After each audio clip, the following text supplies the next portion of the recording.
Kumbame bundu ya Kongo. Kumbame bundu ya Kongo. Kumbame bundu ya Kongo. Kumbame bundu ya Kongo.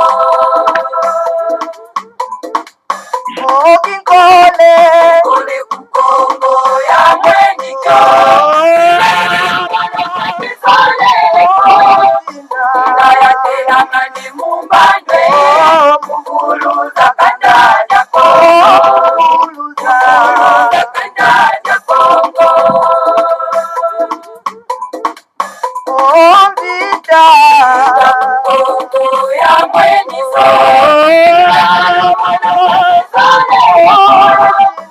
Kaya tena mani mumbanje. Mwana vita kukongo.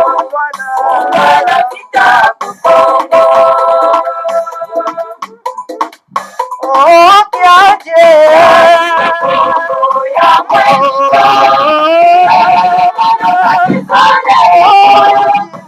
Kaya tena mani mumbanje.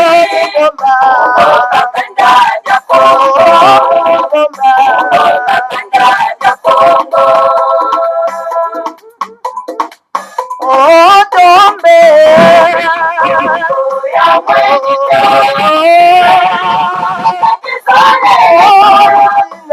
Kaya tena mani mumbanje.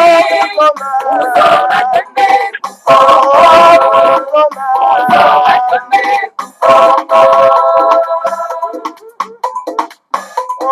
Kumbame bundu ya Kongo. Kumbame bundu ya Kongo. Kumbame bundu ya Kongo. Kumbame bundu ya Kongo. Kumbame bundu ya Kongo.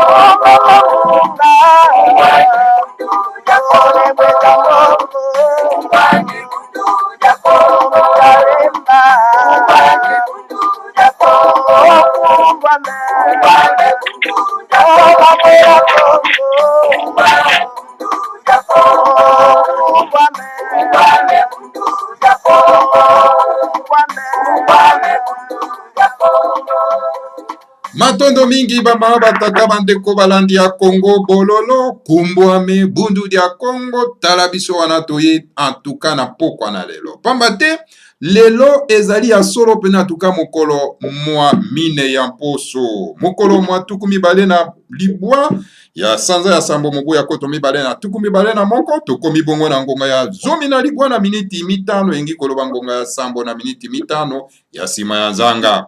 Bama batata bandeko balandi ya Congo bololo lelo tozali na édition spéciale Congo bololo. Pourquoi édition spéciale Congo bololo? Parce que beaucoup ça la découverte. En tout cas na pourquoi na lelo. En tout cas bama batata bandeko topesi bino banso ba yenge. Ba mbote pe balosako na bino banso ezali ya bino molobeli mbuta bopele bobala elingi koloba malamu koloba. En tout cas bama batata bandeko toye pona bino pona moi 40 minutes pour tout ko animer émission oyo pambate toyambi bapaya na kati na Congo bololo et en tout cas bama batata bandeko ndeko na biso oyo vraiment tobungisa ye lelo a réapparaître bama batata bandeko balandi ya Congo bololo en tout cas tokokenda na mboka mokonzi Kinshasa te, la République démocratique du Congo, particulièrement donc na Congo central, toko kota lisusu ti na Kasangulu. Oh là là, boko kenda ko sala découverte. Bama tata bandeko. Toko yamba lisusu en tout cas, mama na biso oyo boyoka kalabunga lelo a réapparaître lisusu. En tout cas lelo, on a rubrique édition spéciale Congo bololo. En tout cas boko yoka lisusu anamboka ya Bundesrepublik Deutschland. Voilà, la République fédérale d'Allemagne. Boko yoka na pokwa na lelo. Bango moko bako se présenter soki bazali banani bama tata bandeko balandi ya Congo bololo. Et puis tokotia thème oyo toko débattre na pokwa na lelo. Alors tokeno liboso nano awa na mboka ya balema toyoka nano solo pena en tout cas nani wana bunga pe réapparaître en tout cas mama na biso oyo boyebi en tout cas mama akwala ye wana aye lisusu mama akwala bambote balosako bambote na yo yo moko se présenter na baimboka. Merci bopele bobala malamu koloba dengo lobi wana olobi que malamu koloba donc malamu koloba na pesi balandi ya Congo bololo na pesi bango mbote ngai kombo na nga Clarisse Akwala abibanata nazali na est en Allemagne lelo tosala débat na sepeli ya mingi na pesi pe na invité oyo azali kuna na Congo central na pesi mbote. Merci. En tout cas matondo mingi bama batata bande kwalandi ya Congo bololo ba débat boye toyoka yango kala lelo toyi susu koyoka yango lelo. En tout cas bozala dessus hein boko sepela alors toke kuna na mboka ya Congo central kuna na plus particulièrement na Kasangulu mbuta na biso alongwe na États-Unis pas la République démocratique du Congo central Kasangulu mbuta se présenter na baimboka ngana otanga Congo te olobi boni. Ok, bonjour, je pense que vous avez encore malamu. Et moi, comme ça, dans mon Congo, il faut qu'il y ait un binom pour t'inquiéter de Sunda ou Boyo par un nyonso. Alors, pour la minute, sur la boye, na kati vraiment, il y a Congo central, na kati penza, il y a ferme, c'est pas un mauvais avant du président. Donc, moi, côté, je peux voir tout ce qu'il y a comme une nature. Merci, Mingi, il y a un peu de télé, on a beaucoup de bas. On était bon, ça va, moi, je suis même pour ma casse, mingi. Attends, pour boxe, moi, il banga bouquet. Ça va, tu vas dans un ya pour se balader comme ça, pour te comprendre, ma bouche de ça.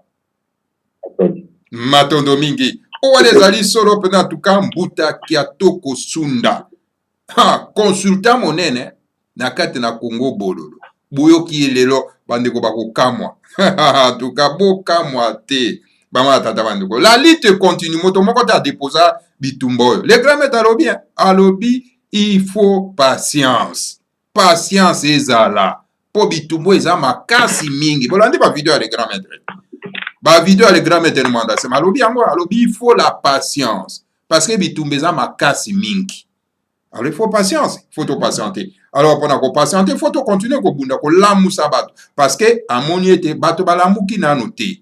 Pendant qu'on compte dans la bitumbo, il faut bato balamuka. Donc la bato balamuki nanu te, il faut avoir la patience. Alors donc yangwana bama tata bande ko sengeli ko multiplier donc ba émission pendant ko lamusa solo pena ba indo oyo baza ko la ponge. Mais lelo tozalo bena teme moko.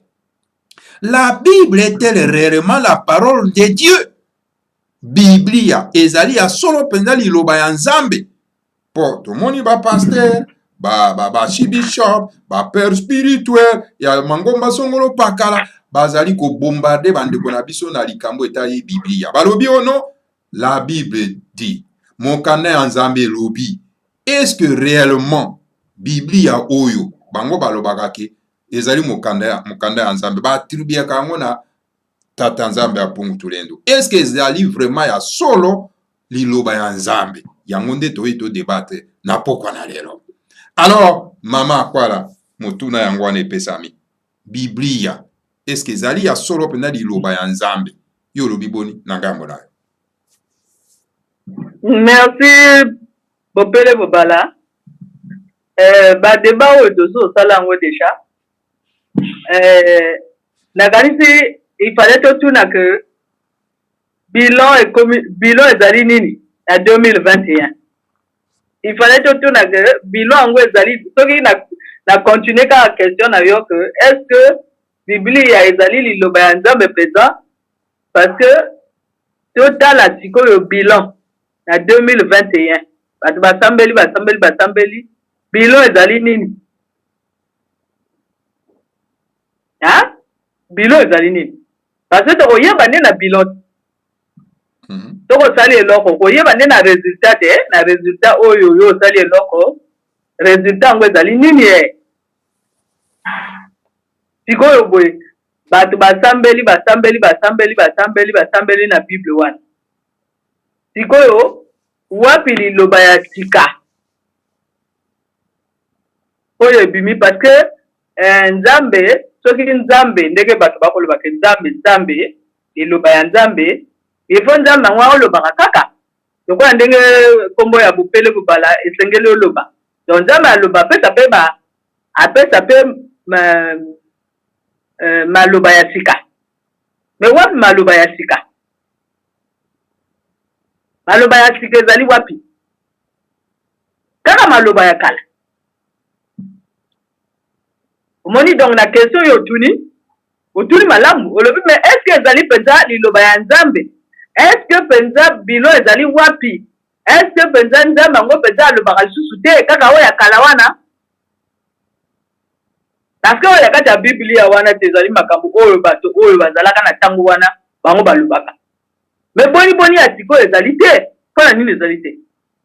La question n'est na place wana. Maintenant résultat ya mosala nyonso oyo bato basali résultat ngo epesi nini? Mpona nini baséparation na kati ya baeglise? Mpona nini bakoswana? To tomoni en général. Donc nazongisi nini maloba na place wana. En tout cas, matondo mingi mama Akwala. Yona olobike bayebaka nzete na mbuma nango.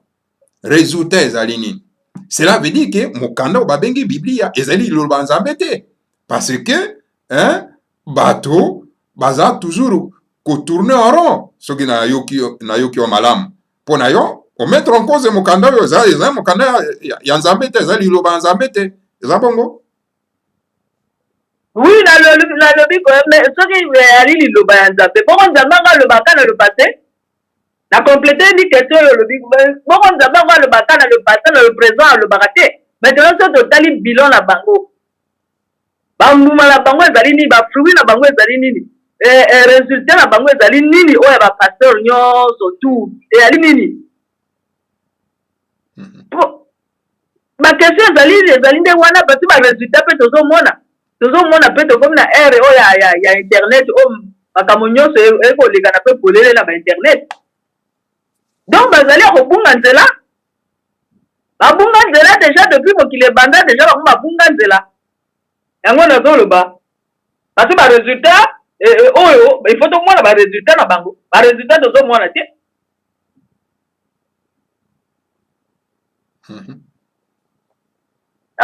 Matondo mingi mama Akwala. Donc voilà, mama Akwala alobi mokanda oyo babengi Biblia eza mokanda nzambe te parce que eza kopesa en tout cas ata ezo robota ata mbuma moko te bama tata bande Balandi ya Congo. Kasi toke na pa mbuta ki atoko. Soki ya ko partager vie wana. Mbuta ki atoko.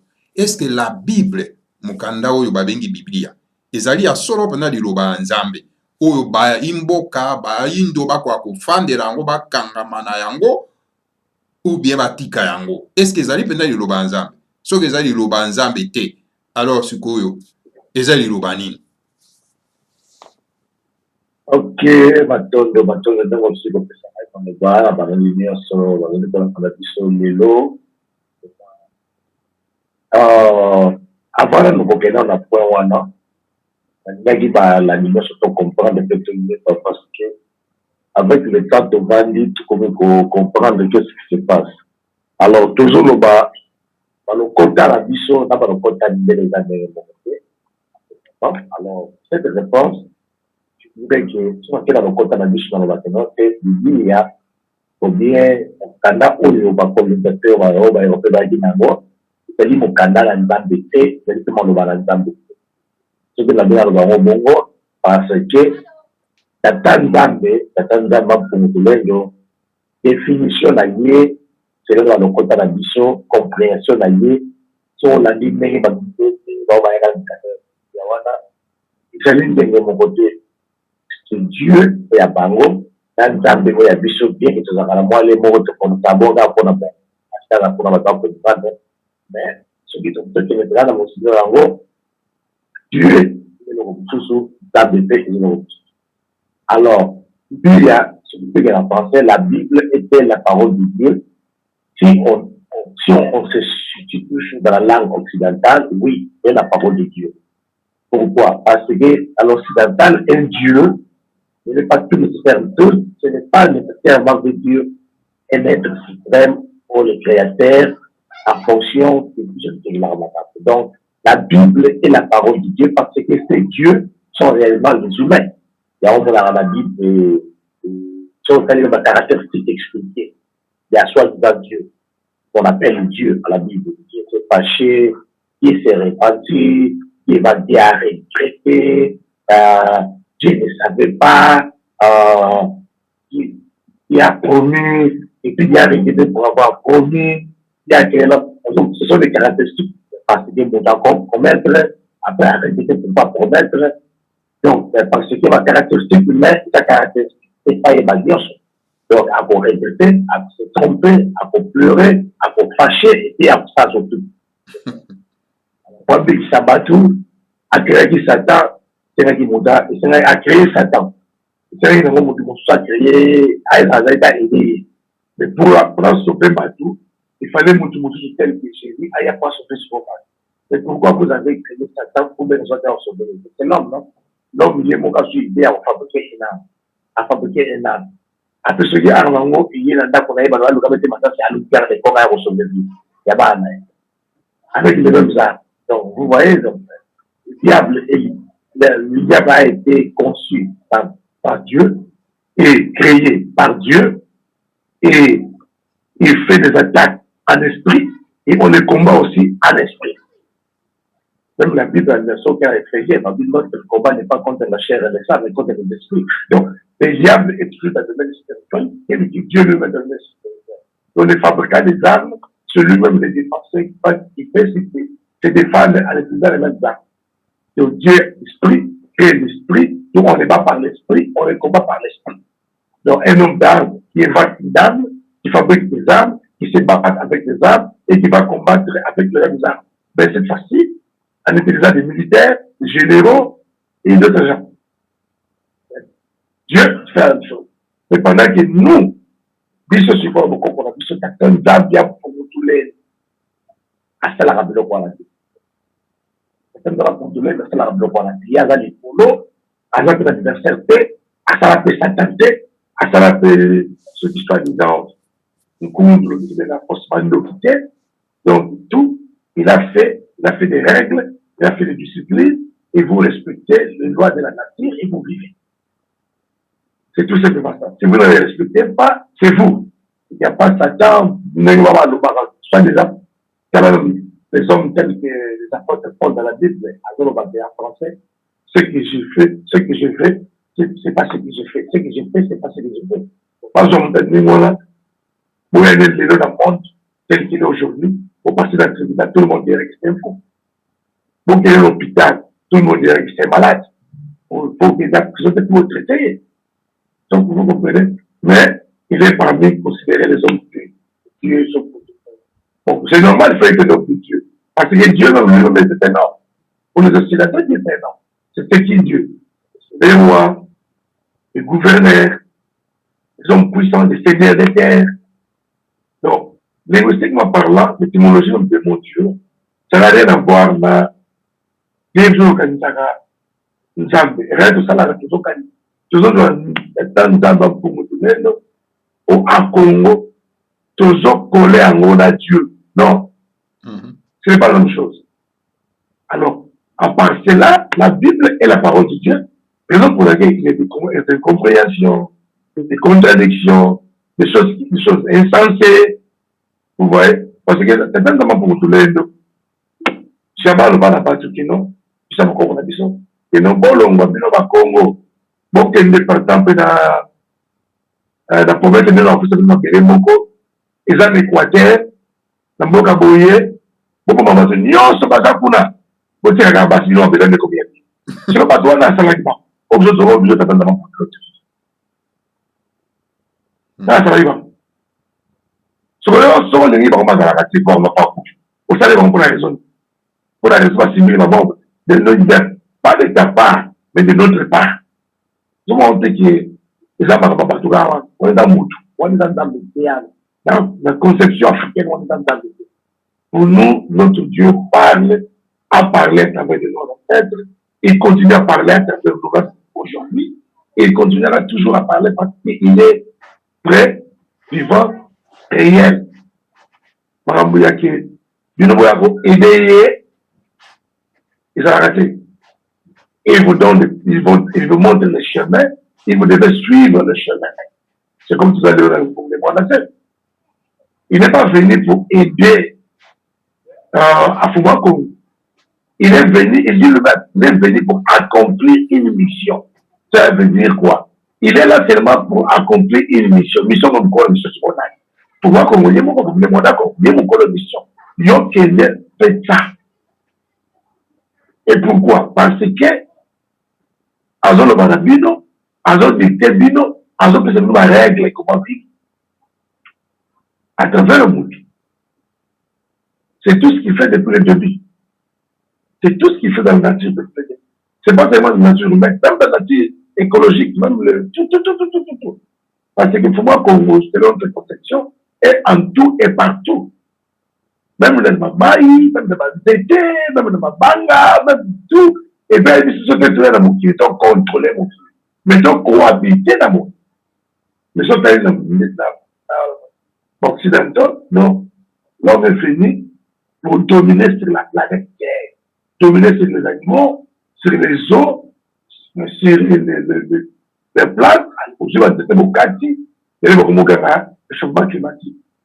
Mais nous on va vraiment dominer, nous on va dominer au quartier, tout le passé aux gens chinois. Vous voyez, alors nos ancêtres nous ont raison. Et là tout le monde parle de mon père. Mais chez nous c'était toujours comme ça. Moi j'ai vu mes ancêtres, sur un niveau quand moi les petites c'était pour je vois qui se tombe là. Qu'est-ce qu'il fait? À quelle place? À Juma, c'est là ma coûte, mon pied, à Boaki, à Lobby, et puis à Qatar avec qui s'il te plaît. Et puis à Salé sorte qui est pour fatiguer.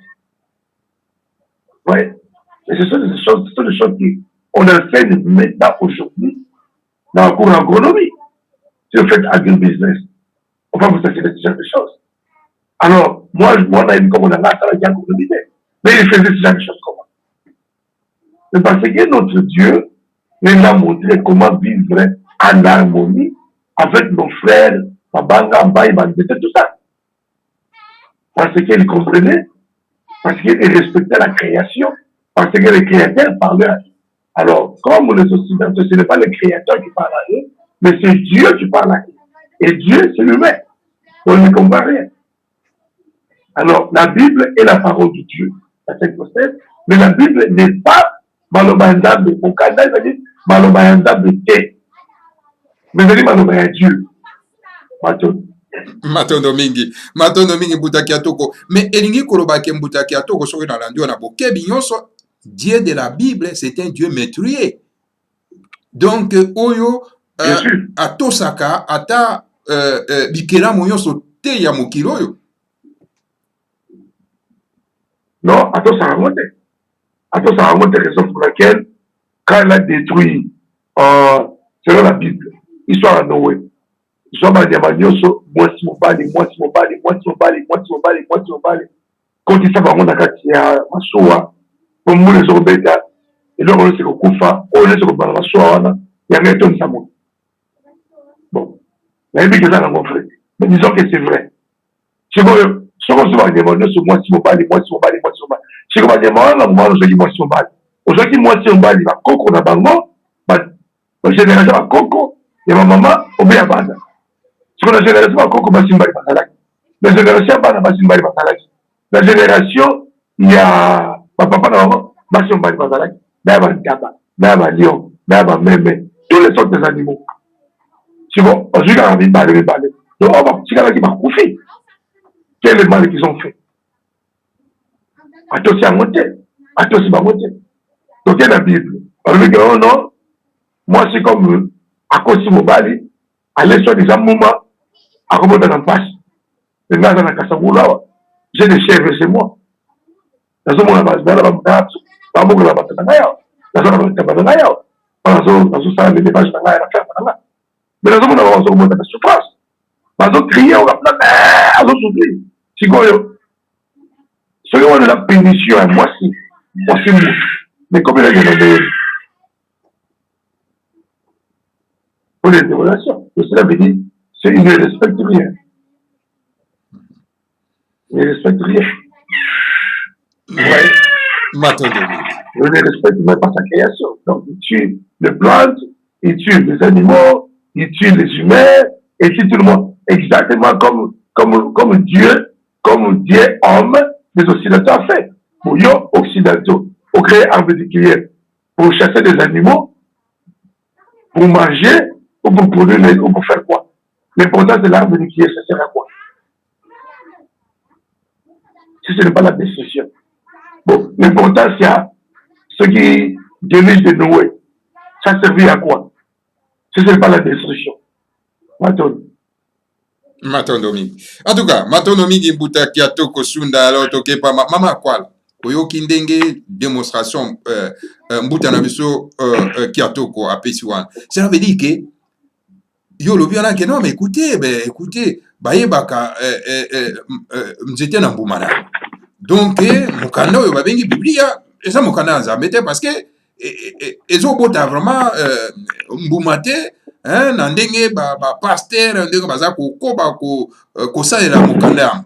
Mais oyoki ndenge mbuta Kiato kalobi ake non mais écoutez il y a la différence entre Dieu ou na kati ya Biblia na tatanzaba pour tulendo oyo biso baindo donc ba africain to belela to sambelaka. Bon, à démontrer wana que non mais écoutez Dieu oyo na Biblia c'était Dieu maîtrisé parce que pas wape donc a otinda bato mosusu po bakenda donc ko botoro bato mabele ko boma bango tout ça là donc c'est un Dieu maîtrisé. Est-ce que yona likani sinon ezali nini? Donc Dieu de la Bible c'est un Dieu maîtrisé. Donc ngolo bake maloba wana peza na kati eza pe na kati na contradiction pele yoza na kati na Biblia wana soki totali pe malamu olobi boni. Merci papa Bopele Bobala. Ngana rotuna nani Dieu yango avana kawapi. Dieu yango ya bango oyo o bango bazolo oyo avana kawapi. Et puis création yango ezali nini? O Dieu créateur. O azali les cieux et la terre. Avana kawapi côté. Avana kawapi. Maintenant si goyo boy, so ki ngana poser question na Dieu yango avana kawapi. Et puis nani a constitué que Bible wana. Et puis ceux qui ont moni bien, ba catholique na ba protestant, ba poni ba livre na bango, na kati ya Vatican kuna ba sali eloko bon ba bengi bibliothèque ba livre wana ba 66 livres wana. Ba poni ezali projet na bango, ezali projet de société ba catholique na ba protestant, ba sali ba poni ba Bible wana, ba livre oyo, ba témoignage ya bato, ba sali 66 livres wana, ba sali projet de société na bango. Maintenant, papa Bopele Obala, il faut y baka que piège dans la place wana. Maintenant, bato ya église de réveil, bango baza na Bible te, baza na Biblia te. Donc, bato église de réveil, ba yuko kuta sikoyo, projet de société oyo ya ba catholique na ba protestant, bango maintenant bakamati yango bakomi kotanga, bakomi ko basaleli yango ko oyo ezali Bible na biso. Mais ezali bango ndo basali yango te. Ezali okola ndenge yo za wana Bopele Obala, yo za na Frankfurt wa. Yo ke na kati ya bibliothèque oponi 66 livres, oche olobi ko ngana banda kotanga nga Bopele Obala na banda kotanga ba 66 livres oyo. Moto mususu soka ye, pona nini yake na koluka pe oya ye ba livre, asala pe oya ye Bible po atanga kate akomi ko jozaka oyo Bopele Obala sali. Donc yo mona même l'église de réveil wana bazana beaucoup te, bazana Bible te. Ba tricher ke. Maintenant to kotuni bango ke créateur ngo avana kawapi? Ndambe na bango wana avana kawapi? Bango bakoloba note pa ya vana. Ceux qui ont moni bien et pas la biso bateke. Balobaka bateke te bateke ezali surnom to le barantio. To yebaka bango na banani na banjoloko o bango bazaki na. Banjoloko o bango bazaki na ngone eloki. Donc chaque ethnie azaki na marque nango. Okoyeba ke o ezali ba bateke oyo ezali bantio na ndenge marque na bango ya kosala cicatrice nelongi wana nde okoyeba bango. Maintenant bango mpe bazalaki na structure na bango, bazalaki na banzambe na bango ya basi bakobenga kutu banzambe te parce mo nzambe wana ezalaki eza te na kiteke biso tolobaka ndion, biso tolobaka nzambi te, biso tolobaka ndion. Tozala na représentation na kati ya bandako ezali te ke tozala na place moko tokokenda tokende na kati église moko boto biso nyonso tokomokenda koprie kuna non ezali mongo te, ezali na kati ya ndako bakotia bino ba représentation bakoloba bon ekeko oyo ezali koko ya bino koko oyo aza kufa oyo akenda koko yango azalaki kosala mosala boye azalaki na mayele boye asa kufa na ntango oyo boye. Maintenant sikoyo koko mosusu aye eza ba représentation ezali kaka ndenge bango lokola ba église catholique elakisaka Jésus ya mondele parce que yo koyeba eloko bino bozosala représentation oyo bazoreprésente bino. Église catholique elakisaka Jésus na bango mondele oyo azali batie na croix ezali Jésus na bango mondele batie na croix azali wana aza mondele mais nga naza mondele te naza moyindo donc nakoluka mpe représentation ya biso ya bateke ezalaki nini parce que ezalaki te ke biso nyonso tu tokomi bakongo biso nyonso tu tokomi bayaka soki biso nyonso tu tokomi batio non ezalaki na bareprésentation na kati ya bafamille. Maintenant ndenge sikoyo boye ba-européen balakisi représentation na bango basali bamusée basali baéglise na bango. Maintenant sikoyo boye baéglise de réveil comme bango baza na livre te problème eza nde na place wana yo reposer des questions que mais est-ce que livre ya bible wana ezalaka même ya baéglise de réveil, église de réveil eza na bible te ye kende kokamata eloko angana oyo ya bacatholique oyo bango baza na représentation na bango ezali Jésus Christ oyo aza na mondele na Marie oyo asimbi Jésus abaza mpe mondele mais soki déjà représentation na bango posongo eza mondele yo oza mondele te mais yo fo okenda koluka sikoyo ya bino moko sikoyo ezali nini mais ngai nakokenda koluka kaka epa bateke parce ngai naza moteke soki tata na ngai aza mokongo mama aza moteke nakokenda koluka epa bateke ngai epa bakongo donc ezali te esangisa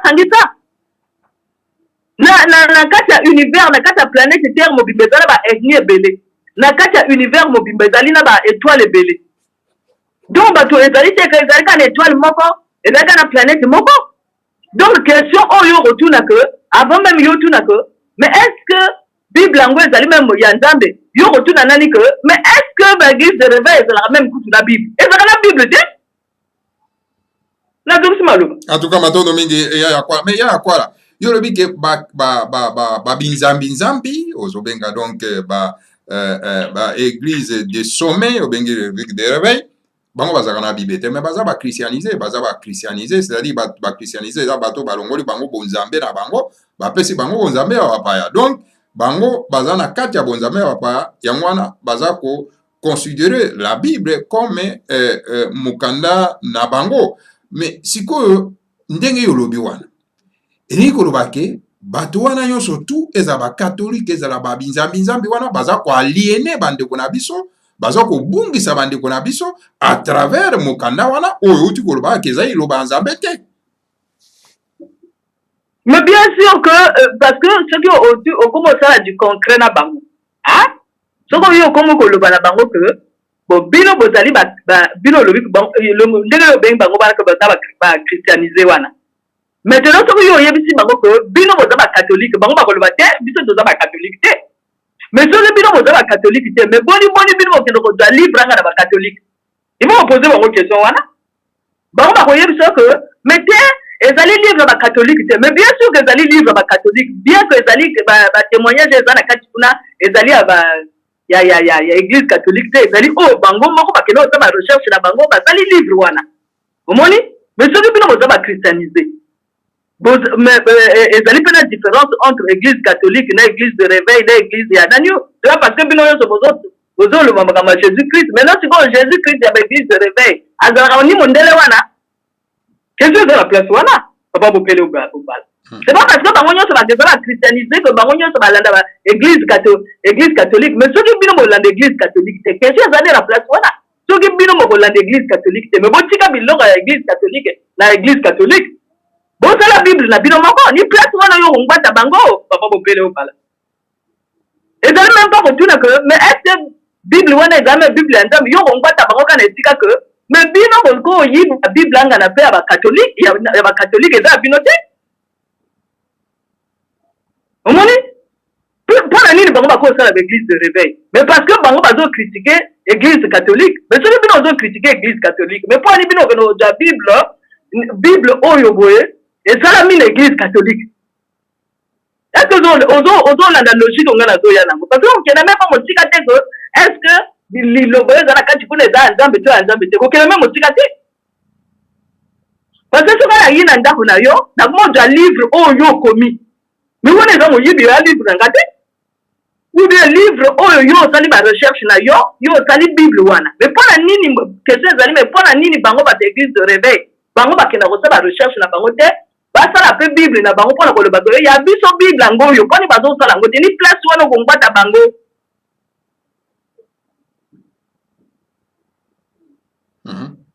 Matondo mingi donc bango donc bango so yo sali émission wana pour na ko le bato mais what Bible o ya pino baza na Bible te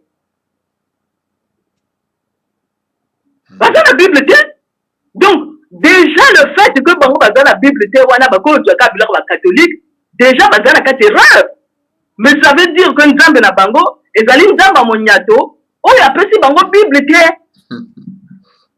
au moins profondeur ya likamango c'est-à-dire ceux qui ont cause de leur mususu puisque le but que yo nzamba lo bana yo ah Jésus le bana yo mais quand Jésus le bina yo comment nga nazo pesa wana banani comment ça la livre ya sika na ana pesa Bible ya sika n'est-ce pas mais bino moke kaka ko jwa kaka donc Jésus na bino wana azo lo bate akika ko jwa kaka Bible oyo ya ba catholique ya 60 livres côté wana yo ngwata bango ko mwana bango ko esu ko sala débattre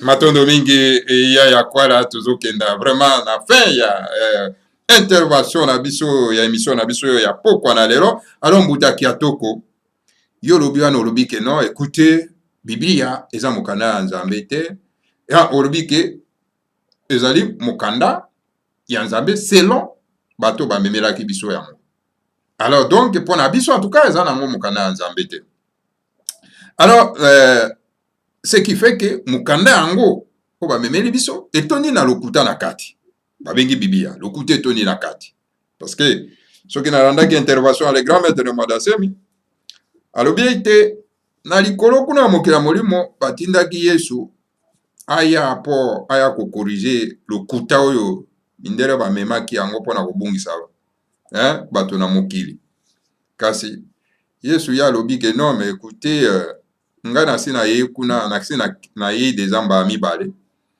mbala suka o na yaki na lataki nzoto ya Ben-Gurion pona ko rétablir état d'Israël donc na ko ya isusu te po bato wana bazami to makasi mingi alors tika na profiter na motinda mi azali kuna sur place na kokota na kati na ye pour que asunga ngai pona ko corriger lokuta oyo mindele ba memelaki biso o ezali donc na kati ya mokando babengi Biblia alors mbutaki atoko sunda yo mikana mo biso ko lakisa no biso ne sika wana pona nini bande kuna biso bavandeli pe mokanda yango et pourtant eza nango lokuta eza liloba Nzambe te ndenge oti koloba wana qu'est-ce qu'il faut faire pour se débarrasser pena. En tout cas, maintenant, de nous refaire ce Manoba. Voilà, pour se débarrasser d'Ango, c'est très simple. C'est très simple. Pourquoi? Parce que, et c'est encore réflexion. Notre problème, c'est que Bissot Banois, c'est un petit pour le local de Bosso Batalaki, pour coloniser l'homme noir, pour nous aider le Bosso, Nzambe na cerveau ya moto moni. Au cerveau esalaka mosala oyo biso tolingaka te. Esalaka mosala oyo tata Nzambe asalela yango esala. Mais partie ya cerveau oyo nde basalaki bazalaki baempêcher cerveau na biso efonctionner tel qu'il devait faire de réflexion. Plutôt que la réflexion, on comprend que oui, quelque chose qui va bien faire. Oui, il y a beaucoup de va dire le côté bandical dans les bâtiments. On va dire que non, qui a créé le ciel et la terre. Alors, la terre, par mon cas, souvent, mon cas va dire que voilà ce qui est une réalité quelque sorte, il faut dire non. Ce qui Dieu a créé, bon, et ce qui Dieu a créé le ciel et la terre est déjà planète mouvement. Parmi d'autres planètes, il y a le cosmos. Il y a le cosmos, il y a la zone, il y a la voie lactée. Il y a plus de planètes, il y a milliers de planètes, milliers de ça. Alors, on est là, on va acheter à côté de la Bible, là, tu as ça avec tu as ça là, alors, ce qui Dieu a créé la planète, mon corps. On va demander de le basque, tiens, on va demander. Donc, on se dit qu'on tient avant d'avoir, on a tous ces problèmes. On tient avant d'aller au on tient à la carte de la laïe. Et ce qu'on a vu, pourquoi on a vu, ce qu'on a peut-être voir pour tout le monde, à quel année on sort, puis avant la nuit, puis avant la carte de la nuit. C'est même ma banque, même maille, même ma DT, même ma diamant, même tout en tout, tout en lui. Donc, il est obligé, parce qu'il est parti. Mais ce qui est pas volonté, c'est de demander à l'école. Ce qui est pas bien, c'est de savoir là. Donc, il n'est pas non, qui sont à couper, donc il n'a pas de temps d'année. Nous sommes tous les deux qui n'est pas de temps d'année, sur les gars, te couper, soyez de réciter, qui n'est pas de temps d'année. Donc, résultat, c'est pas le tarana lola. Alors, lola, on s'en fait, c'est qu'on va à l'écolo. Sinon, quelque part, l'écolo, en réalité, n'existe pas parce que tout ce qui va à planète, nous ont tourné dans la cosmos. Alors, nous avons dit que, sont dans la réflexion, ah oui, parce que non, ça, ce n'est pas réel. Ce n'est pas réel. On va passer dans il faut que ça s'accepte, vous avez payé à vos pieds. Mais, comme va convaincre Baro que les alliés vont mourir, les alliés vont se lever, on va voir, si encore la fois, les alliés vont mourir, on comprend dans le pays, on comprend dans le mourir. Et une contradiction encore, parce que les corps ne peuvent pas fonctionner sans l'esprit. On a dit que non, l'homme c'est qui? L'homme c'est un esprit petit des corps. Et cela veut dire quand l'esprit est absent du corps, le corps c'est fini. Donc, si on va dépendre dans une zone parce que l'esprit qui est à l'intérieur de toi qui parle, le vrai toi qui parle, mais ce n'est pas le corps c'est même un véhicule. Et moi, il faut qu'il y ait un libre. C'est là qu'il y a un libre, il y a un libre. Parce que je suis l'esprit qui est petit dans ce corps qui parle de toi. Je comprends. Il faut toujours sur la même bouille. Puis, bien sûr, la vérité c'est cher pour se communiquer. Parce que c'est un véhicule. Mais en réalité, on va aussi des appareils, donc on a des mais ça, on a aujourd'hui. C'est un appareil. Mais on a des monde. C'est une chose. Et l'esprit c'est le corps. Donc, c'est l'esprit qui s'exprime. Bon, mon esprit à côté. Mais on a tout là. On a mis sur on a bateau, on a tout là. Mais l'esprit, le vrai moi, on a côté. Et ils sont là. Donc, c'est quelque chose de ça. Mais bango, si on a côté la bango, il va manger la correct. Parce que vous attendez la Bible, il faut bien la bibliothèque. Quand vous avez côté. Que sur le cadavre de ce société. Vous avez projet. Il y a un bien projet des sociétés. Alors, quand on dit projet des sociétés, cela veut dire a été conçu par des sociétés lui-même. L'idée de cette société-même. Parce que le projet des sociétés, ça va conçu par les mêmes sociétés. C'est quoi? À combien projet des sociétés et comment on le va y aller? Ça n'a pas de sens. Ça n'a pas de sens. Et ça, projet des sociétés, c'est qui est vrai. C'est vraiment un projet de société. Mais projet de société, après, en vérité, c'est à votre niveau des humains. C'est votre façon d'organiser, c'est votre façon de voir, c'est votre façon de penser, c'est votre façon de vouloir faire des choses. Éviter une dame, non, pas nécessairement. Il peut y avoir une petite volonté, il y a il y a des principes spirituels de la carte, tels que Kouibate, bien que Riba Europé, Koubomate, bien que Europé Kaka, Kouzamosa Mouningate, bien que Mosa Moninga Kaka, Kousala Moninga Nomabete, bien que Mosa Moninga Kaka. Donc, en Christ, il n'y a pas d'esclaves, ni femmes, ni hommes, bien que l'esclavagisme de la Kaka. Jusqu'aujourd'hui, il faut que nous combattions, que se batte toujours des droits de la femme. Jusqu'aujourd'hui, on parle des droits de la femme. Dans la même bataille, on va gagner la Campo. Vous ne voyez pas qu'ils allaient projet de société, où ils ont subi ma évolution, ils ont subi ma changement. Raison pour laquelle ils ont changement. Raison pour laquelle le pape dernier m'a assuré, pas modifier même les soins des prières de notre Père qui est ici. Parce que la société, les groupes féminins, ils ont senti vraiment offense. Quand j'étais aux États-Unis, dans le qui va débat, moi, ça va qui va débat qui va justice.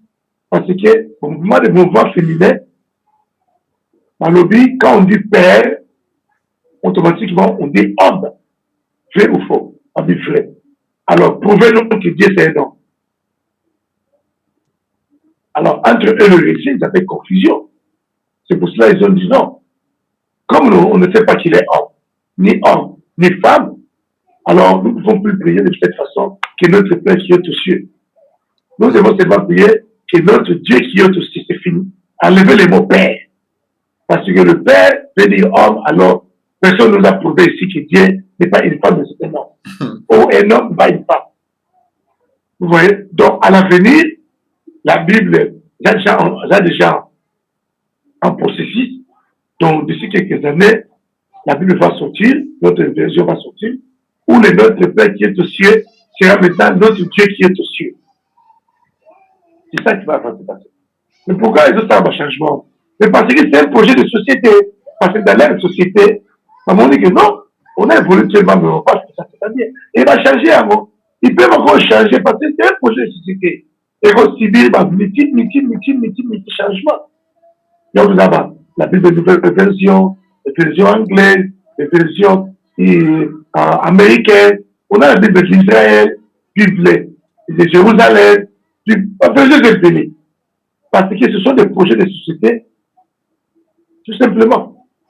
Sauf que là-bas, l'église de sommeil, vous ne verrez jamais déjà utiliser la Bible version Todd, qui c'était par exemple par l'église catholique, parce que version Todd a des livres où ils ont la version Louis II.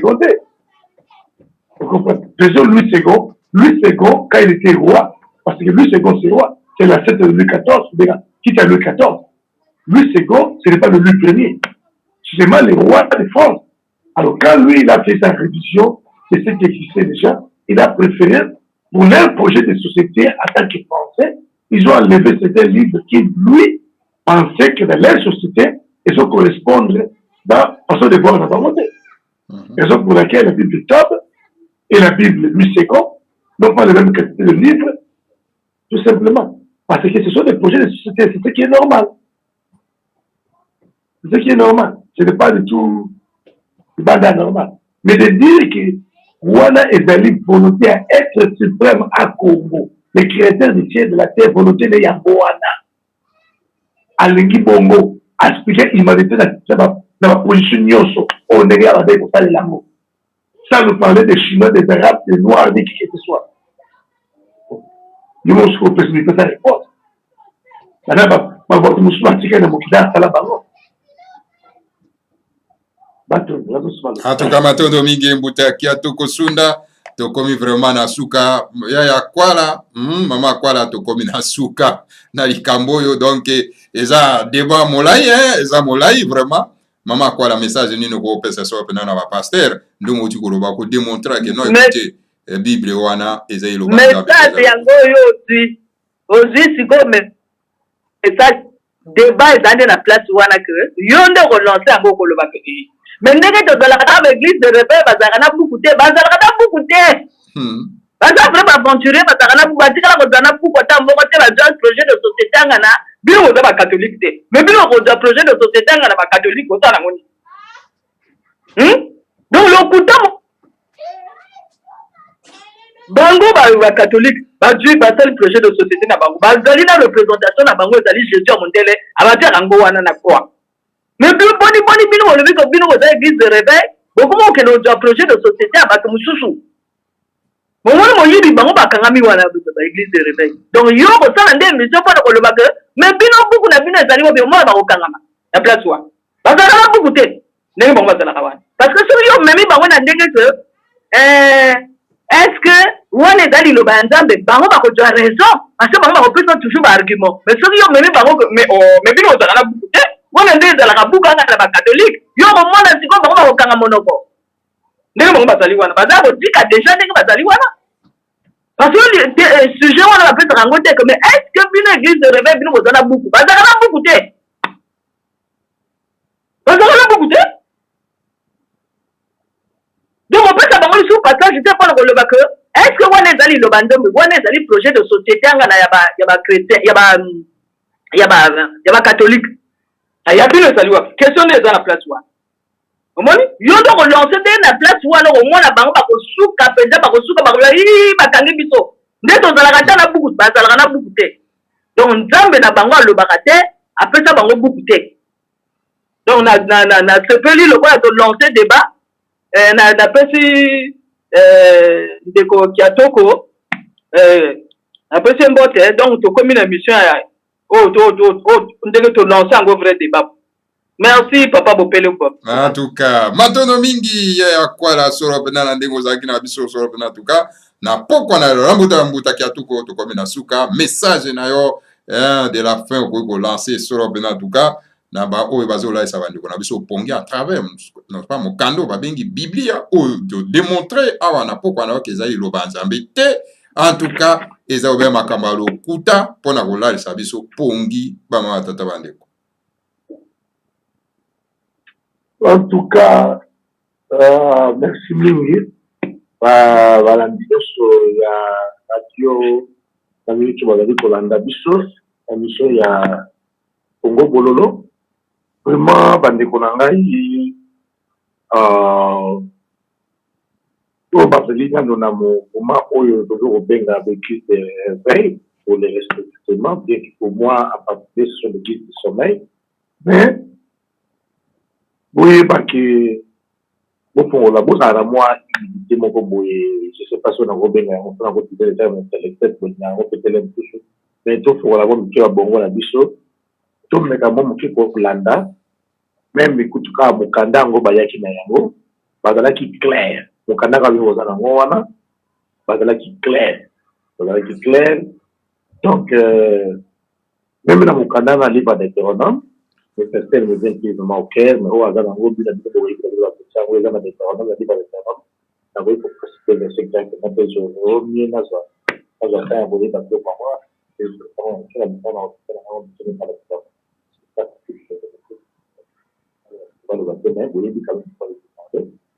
alors bien tant que soki moto mosusu ameli yo maloba oyo ezabondambe oyo ezali ya basete te mpona baza clair et net bamba ye mabanga donc pour laquelle bango bayeli nyonso société oyo nzambe oyo bango bengaka bonzambe mpana bango ya basete il faut se poser la question bato baza kuna yo moyindo yo africain baza ba-ancêtre na yo ceux qui vont ancêtre ce problème pardon cette possibilité pour ne pas dictionnaire pour localement ancêtre la question par contre bakabutazala ancêtre ya moto mosusu na bacondition si vous trouvez les mots ancêtre okoyeba sikoyo eloko nini za se wana désormais il faut olanda bonzambe nga tobenga yango bokoko edi kongo yango kikulu donc kikulu na yo de bokoko na yo kasi yo wuti nde kuna ntango asalaka baoyo ya un yango apesaka bango baperspective yango na fo kolanda nde nzela wana oyo epaye nango babi teke nayina deropeyen mpona bonzambe na bango te nawina bango te nakosila te boyina bango te il va faire du temps nakorespecte ya bango donc alors c'est vraiment ça ya yo nde zonga na kati na yo luka oyo pe ya yo puisque oza pe na yango puisque prévenir c'est pour ça d'ailleurs, parce que vous avez vivant. Vous avez vivant. Parce que vous avez vivant. Vous avez vivant. Comme vous avez vivant. À autre pays, dans ce côté. À autre quelque part. Donc, si on continue à Katiwana, nous, on met dans ce bon. Dans le moment où on est atala bafamile na yo ata bakoko kala so koza na mwana kokotuna balingomba PDK ezali wana eza mpona kokanga so mokilo koza na ya kote utabope bazali wana kotunela kosuka bina kade ba poko akozwa no fiche festival community tokoloba tozoloba tokita bino partenaire ndeko na ngai maboni peshe sur ça utaka peshe wana très bien bokela badiko so temps otanga ngotwa na dictionnaire chaque mot personne ne dit tout le mot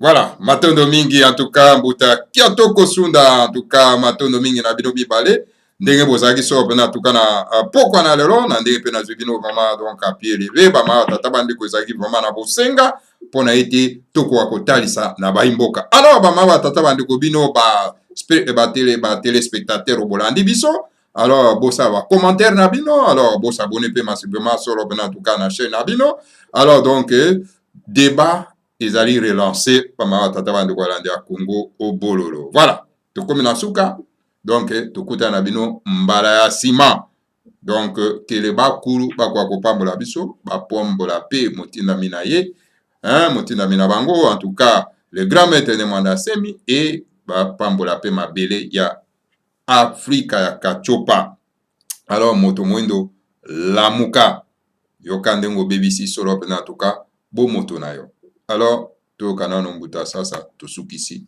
matondo mingi wetinga mingala toto ekomi konyokola molimo na ngai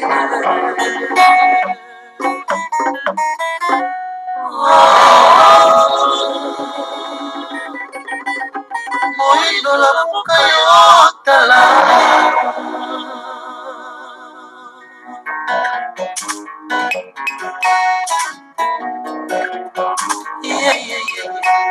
nakolela omwana mawa nakolina na susi yango nini moto moyindo onini yo kaka boye bakokosa yo kotala ye osokomona ezangi yo te naivete na yo vraimen esali yo mabe Kome na yo nyonso babengi bondoki yolobi no amen bakoko na yo nyonso babengi koloka yozokisi kimia bakoko na yo nyonso baza na lifelo bakokota lola te yo moko kokota lola sina komona yesu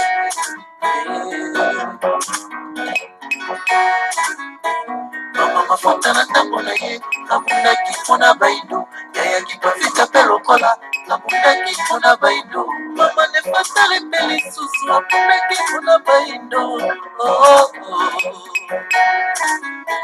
yoka lokole na soka mboka ezali koloba mpona mabanga ekonoka etikali mokie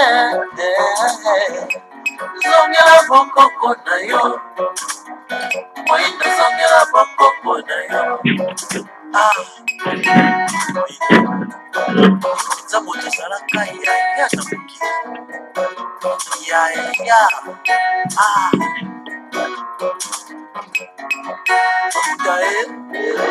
bayaya ebia libota na libota ndeetalia nzambe mokili akila apesa kilo lisikati bakokota na ye bakomokio yango kama ve lota ve mabota mingi mpe batikala lolenge bakoko babango batambolaki na moto yango te ezali makasi olimo bango kasi yo yaya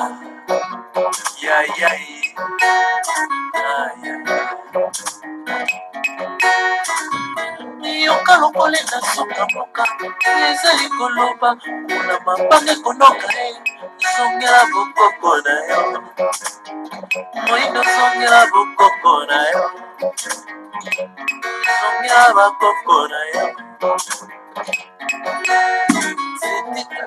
na kosisa ekisukale kotoka mobeko mpona nkoli ya baleki nzela ye kotia na moto